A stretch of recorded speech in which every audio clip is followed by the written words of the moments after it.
आए। बाइबल बताती है कि मैंने तुझे तेरा नाम लेकर बुलाया है। हर एक व्यक्ति को परमेश्वर ने बुलाया है, यहाँ पर कोई किसी को जबरदस्ती में नहीं लाया है। हालेलुया। हम कुछ बात करेंगे वचन से। बहुत सारे लोग प्रभु यीशु मसीह का नाम सुनते ही बिल्कुल उनको कुछ अलग लगता है ना। किसी को क्रोध आ जाता है तो कोई आनंद से भर जाता है। कोई तो बिल्कुल यीशु मसीह का नाम सुनना भी पसंद नहीं करते। हालेलुया। यीशु मसीह कौन है, क्या है, यीशु नाम का अर्थ क्या है, इस बात को समझते भी नहीं और पहले से ही ये डिसाइड कर लेते हैं कि ये तो ईसाइयों का भगवान है। हालेलुया।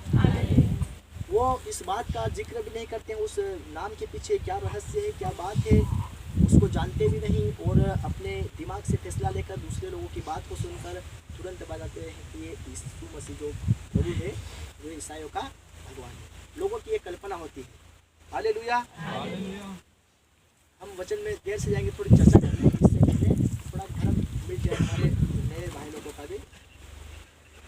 बहुत सारे लोग मतलब हिंदू मुसलमान के नाम पे लड़ते हैं, है ना, जाति धर्म के नाम पे लड़ते हैं कि ये हिंदू है, मैं मुसलमान हूँ, वो ईसाई है, वो सिख है। तो सबका परमेश्वर क्या अलग अलग होगा? हिंदू का परमेश्वर, मुसलमान का, सिख, ईसाई का परमेश्वर, सभी का परमेश्वर, इसका मतलब अलग अलग होगा ना।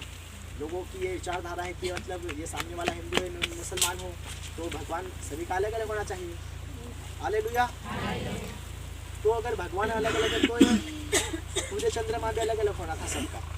ये आसमान जो है जिसके नीचे हम रहते हैं ये भी अलग होना था और ये पृथ्वी जिसके ऊपर हम स्थित है ये भी अलग अलग होने की सबकी, क्योंकि अगर भगवान अलग अलग है तो सबकी सृष्टि भी अलग अलग होगी। उन्होंने सबने अपने अपने अलग अलग स्थान बनाया होगा। हालेलुया। वास्तविक में ऐसा नहीं है, परमेश्वर एक है। वो हिंदू हो या मुसलमान, सिख हो या ईसाई हो, बौद्ध हो या पारसी, किसी भी प्रकार का धर्म का व्यक्ति होगा, हर एक व्यक्ति का एक ही परमेश्वर है। हालेलुया। हम सब एक बाप की संतान है। आज लोग इस बात को भूल गए हैं। एक ही परमेश्वर ने हमको बनाया है और जीवन दान दिया है। ये भले हो सकता है कि लोगों ने अपनी विचारधारा से बोल दिया कि मुसलमान है, ये भले लोगों ने बोल दिया कि ईसाई है, परंतु इंसान यानी इंसान है। इंसान के फेमस को देखकर इंसान बताता है कि ये अलग है। हालेलुया। बहुत सारे लोग धर्म जाति को इतना पक्का मानते हैं वो उनमें से निकलना नहीं चाहते हैं। ये जो जाति धर्म है ना, 10 मिनट में 10 धर्म बदल कर आपको बता सकता हूँ। आप बोलोगे किस प्रकार से? हालेलुया। 10 मिनट में 10 धर्म चेंज करके मैं आपको आपकी आंखों के सामने बता सकता हूँ। क्या करना है? सिर्फ कपड़े बदलना है ना। लोग पेरवास को देख के सिर्फ बताते हैं ना कि ये मुसलमान। कोई अगर कुर्ता पजामा पहन के आ जाएगा, सिर में टोपी लगा के आ जाएगा सफेद, तो उसको बोल देंगे कि मुसलमान, भले वो हिंदू है। उसके पेरवास को देख के क्या कहेंगे? मुसलमान।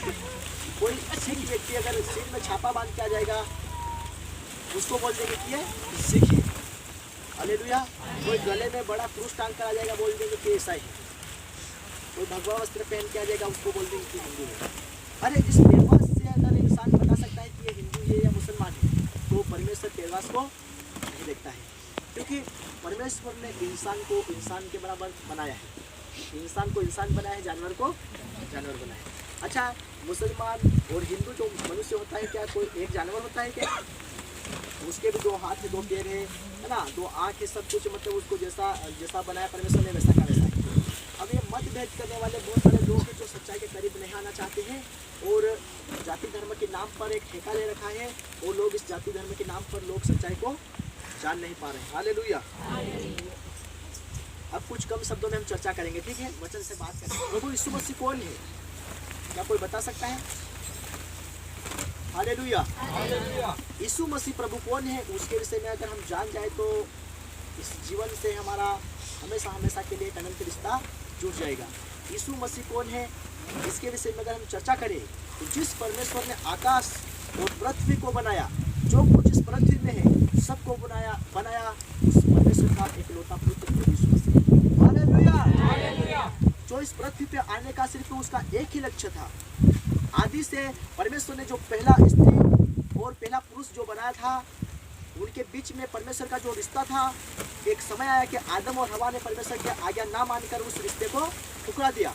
उन्होंने आज्ञा का उल्लंघन करके पाप में गिर गए और परमेश्वर की महिमा से दूर हो गए। उनका जो पवित्र रिश्ता था, उस रिश्ता में एक पाप रूपी दीवार आकर खड़ी हो गई और उस रिश्ते को तोड़ दिया। पहला पुरुष और पहली स्त्री जिनके बीच में परमेश्वर का रिश्ता टूट गया था, उसी रिश्ते को फिर से जोड़ने के लिए परमेश्वर के पुत्र प्रभु यीशु मसीह को स्वर्ग से इस पृथ्वी के ऊपर जन्म लेना पड़ा। जबकि स्वर्ग में उसको कोई कमी नहीं थी, स्वच्छ सोने का है। स्वर्ग जो वहाँ पर अद्भुत रचना है, उसकी कोई व्याख्या नहीं कर सकते हम किसी शब्द में। पर वो इतने पवित्र स्थान को छोड़ करके इंसान के पापी रिश्ते को, जो रिश्ता टूट गया था, उस रिश्ते को फिर से जोड़ने के लिए वो मानव बनकर, मनुष्य बनकर इस पृथ्वी के ऊपर जन्म हुआ उसका। हमने गाया कि जब वो आया तो हमारे पाप के लिए लोगों ने उसको मारा, उसके पीठ के ऊपर 39 कोड़े मारे, उसके हाथों में खिले ठोके गए, पसली के ऊपर भाला मारा गया, ये बेदर्दी से उसकी बेइज्जती की गई और उसको क्रूस के ऊपर चढ़ा दिया। वजह यह नहीं थी कि प्रभु यीशु मसीह ने पाप किया था, पापी हम सब थे। हम सबको एक उद्धारकर्ता, एक मुक्तिदाता की जरूरत थी और एक पवित्र लहू की जरूरत थी जिसके द्वारा हमारे पाप क्षमा किए जाए। हालेलुया। संपूर्ण सृष्टि के ऊपर, धरती के ऊपर कोई भी ऐसा व्यक्ति नहीं होगा जो पवित्र रहे। हालेलुया। कोई कह सकता है कि मैं पवित्र हूँ? कोई व्यक्ति, किसी ने ऐसा जन्म नहीं लिया होगा जिसने आंखों से या अपने विचार से या अपने कर्म से पाप न किया हो। हालेलुया। हर एक व्यक्ति, अगर उसने कर्म से पाप नहीं किया होगा, उसने नजर से पाप किया होगा। अगर उसने नजर से पाप नहीं किया होगा, उसने अपने मन से पाप किया होगा। कोई भी धरती पर ऐसा लाल पैदा नहीं हुआ होगा जो पवित्र है, सिर्फ प्रभु यीशु मसीह को छोड़कर। हालेलुया। इस सारे मानव जाति के पाप को मिटाने के लिए परमेश्वर के एक पुत्र को, पवित्र पुत्र को इस जगत में आना पड़ा। पता है उसका जन्म कैसे हुआ? यीशु मसीह का जन्म इस प्रकार से हुआ, एक कुंवारी स्त्री के द्वारा। हम सब माँ बाप के मेल मिलाप से इस पृथ्वी के ऊपर आए, पर प्रभु यीशु मसीह बिना माँ बाप के मेल मिलाप से इस पृथ्वी के ऊपर उसका जन्म हुआ। हालेलुया। एक कुंवारी जिसके ऊपर परमेश्वर का पवित्र आत्मा उतरा और वो उस पवित्र आत्मा के द्वारा गर्भवती होकर उसने एक पुत्र को जन्म दिया जिसका नाम यीशु मसीह है, जो सारे जगत का उद्धार करता है। यीशु नाम का अर्थ है जगत का उद्धार करता। मसीह का मतलब हम सब मांस के बने हुए हैं, सब कोई लोहे के तो नहीं है, सब मांस के बने हुए हैं। मतलब परमेश्वर के पुत्र ने, पवित्र पुत्र ने होकर एक मसीह देह में जन्म लिया, इसलिए उसका नाम यीशु मसीह, मतलब परमेश्वर का पुत्र एक मसीह देह में इस पृथ्वी के ऊपर आ गया और सारी मानव जाति के लिए, पाप के लिए मारा गया, गाड़ा गया और मुर्दों में से तीसरे दिन फिर जी उठा। आज भी जिंदा है। जब उसके नाम से कोई प्रार्थना करता है, उसकी प्रार्थना को सुनता है, आज भी सुनता है। अगर आपके पास सच्चा विश्वास और सच्चा दिल है परमेश्वर के प्रति, अगर आपका प्रेम है, आप अपने दिल में बड़े नम्रता और गहराई के साथ में यीशु मसीह का नाम लेकर देखना आपका काम सफल होता है कि नहीं। हालेलुया। हालेलुया। यीशु मसीह प्रभु आज भी जिंदा है। जब उसके नाम से हम प्रार्थना करते हैं, ये दुष्ट आत्मा थराती है। वीर बिरबट वाले लोग जो जानते हैं, जिनके पास तांत्रिक शक्ति है, वो थराते हैं, उनकी शक्ति काम नहीं करती है, क्योंकि यीशु मसीह वो साधारण नहीं है, वो स्वयं ही आकाश और पृथ्वी को बनाने वाला परमेश्वर है।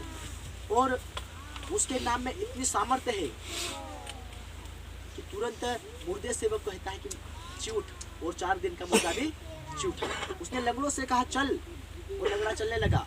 उसने बहरों से कहा कि इनके कान खुल जाए, उनके कान खुल गए। कोढ़ी लोगों से कहा वो शुद्ध हो जाए, और प्रभु यीशु मसीह ने उनको शुद्ध किया। हालेलुया। हालेलुया। एक समय ऐसा था कि हजारों की भीड़, 4000 लोगों की भीड़ प्रभु यीशु मसीह के पीछे चल रही थी। हालेलुया।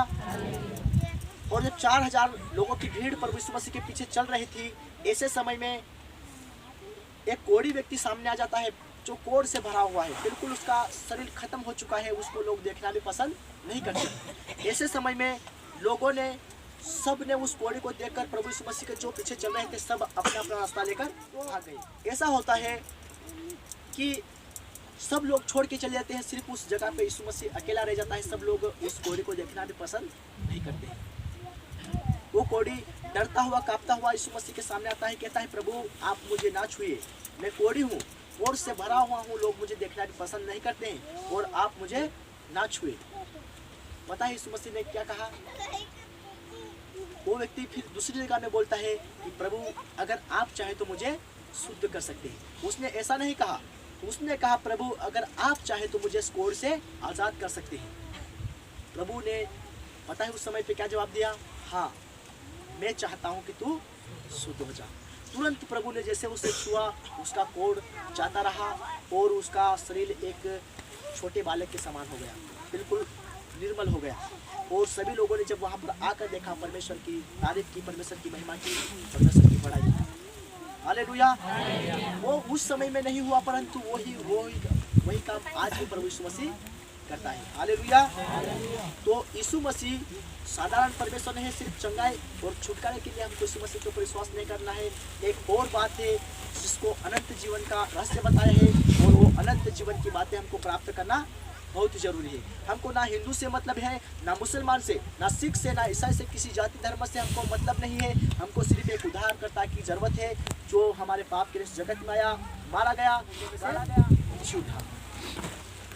प्रभु यीशु मसीह किसी की जाति बदलने के लिए नहीं आया। प्रभु यीशु मसीह किसी का धर्म बदलने के लिए नहीं आया। वो इंसान के जीवन को बदलने के लिए, कि इंसान देखो कैसे पाप में मर रहा है, डूब रहा है, और ये मरने के बाद सीधी इसकी आत्मा नर्क जाएगी, और उसी नर्क के आग से प्रभु यीशु मसीह हर एक मनुष्य जाति को बचाने के लिए इस संसार में आया। 33.5 साल तक इस पृथ्वी के ऊपर रहा, लोगों के बीच में बड़े बड़े चिन्ह और चमत्कार किए, अद्भुत चमत्कार किए, और 33.5 साल के बाद में वह मुर्दों में से जी उठने के बाद 40 दिन तक इस धरती के ऊपर रहकर सीधा शरीर समेत स्वर्ग को उठा लिया गया। और पता है वो स्वर्ग को गया है, फिर से आने वाला है। पता नहीं कि क्या है संसार। लोग सोचते हैं कि हम खाए कमाए और मर जाए, यहाँ से जिंदगी कोई खत्म नहीं जाती। जिंदगी की शुरुआत तो मरने के बाद ही होगी, क्योंकि आपको पता है आपके अंदर एक आत्मा बैठी है, और ये आत्मा कभी मरती नहीं है। ये आत्मा जब निकलेगी शरीर से, इसी आत्मा का परमेश्वर न्याय करेगा, और इसका न्याय जब करेगा तो बहुत बेदर्दी से इसका न्याय करेगा। अभी तो प्रभु दया बनकर संसार में आया था, हमारे पाप के लिए मारा गया, गाड़ा गया, मुर्दों में से जी उठा, पर अब बाइबल बताते हैं कि वो जलती हुई घटकती हुई एक आग बनकर आएगा। और जिसने मान लिया यीशु मसीह मेरे पाप के लिए मारा गया, गाड़ा गया, मुर्दों में से जी उठा, ऐसे व्यक्ति का उद्धार होगा, उसकी आत्मा उसके राज्य में प्रवेश करेगी। जिन्होंने ये इनकार किया है और जाति धर्म के नाम पर दोष लगाया है कि ये ईसाइयों का भगवान है, ऐसे लोगों को उस नरक की आग में डालेगा जहाँ की आग कभी बुझती है। वहाँ के कीड़े कभी नहीं मरती। इसी अंधकार में जब आत्मा को डालेगा, याद रखना दर्द हमेशा आत्मा में होता है, शरीर में नहीं होता है। हालेलुया। कैसे नहीं होता है आप जानो इस बात को। जब आत्मा शरीर से बाहर निकलती है, शरीर को जलाया जाता है, गाड़ा जाता है, आत्मा शरीर में दर्द होता है क्या? किसमें होता है दर्द? आत्मा में। यही आत्मा जैसे आप शरीर में दर्द को महसूस करें, यही दर्द आप मरने के बाद भी महसूस। ये लोग ये विश्वास करते हैं कि यीशु मसीह मेरे पाप के लिए मारा गया, गाड़ा गया, और मुर्दों में से तीसरे दिन जी उठा। अगर आपने ऐसा विश्वास किया है, पिता और पुत्र पवित्र आत्मा के नाम से बपतिस्मा लिया है, तो आपका उद्धार पक्का है। कोई आपको परमेश्वर के प्रेम से अलग नहीं कर सकता है।